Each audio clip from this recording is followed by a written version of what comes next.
कि आपका बेटा आपको बहुत मानता है, बहुत मानता है, बहुत मानता है, आपका बड़ा सम्मान करता है ना। लेकिन जब उसको कोई वस्तु चाहिए होती है तो पड़ोसी से मांगता है। सही बताना, आपको ये अच्छा लगेगा कि बेटा मेरा, और मांगने की बारी आती है तो पड़ोसी से मांगता है? ऐसा क्यों? और आप उससे पूछे कि तू ऐसा क्यों करता है, तो वो कहेगा कि नहीं, हम आपको बहुत मानते हैं, हम आपसे कुछ मांगना नहीं चाहते, इसलिए दूसरे से मांग ली। ये कोई बात हुई? अरे मानते तुम हमको हो, संबंध तुम्हारा हमसे है, तुमको पड़ोसी से मांगने की क्या आवश्यकता है भाई, और से मांगने की? और तब आप कहते हो जब तक मैं हूं किसी के सामने हाथ फैलाने की आवश्यकता नहीं, तुमको जो चाहिए हम देंगे, कहते हो।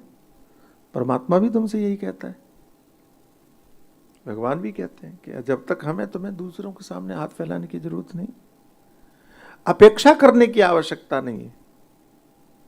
और ये भावना साधक के मन में दृढ़ होनी चाहिए, कम से कम हम लोगों के मन में दृढ़ होनी चाहिए कि परमात्मा के अतिरिक्त और हमें किसी से कोई चाह नहीं, कोई अपेक्षा नहीं।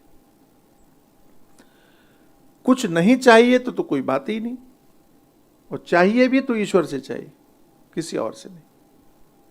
देने वाला कोई है तो परमात्मा है, और कोई नहीं, हमें नहीं चाहिए। महात्मा तो ऐसे हैं कि वो भगवान से भी नहीं चाहते। वृंदावन में कोई महात्मा थे, वो बिहारी जी के मंदिर में जाए प्रणाम ही न करे, जाके खड़े हो जाए, झुकाए न, सिर ही न झुकाए।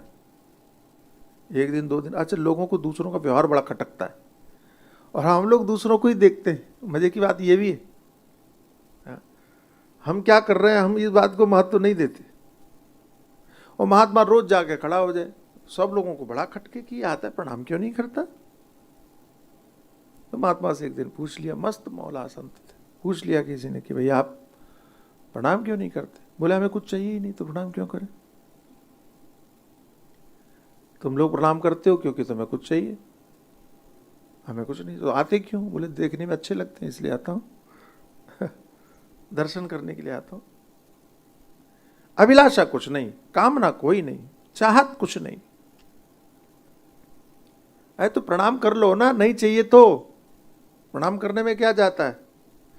महात्मा कहते हैं हम प्रणाम करेंगे तो महाराज को संकोच होगा भगवान को कि इसने प्रणाम किया, कुछ देना चाहिए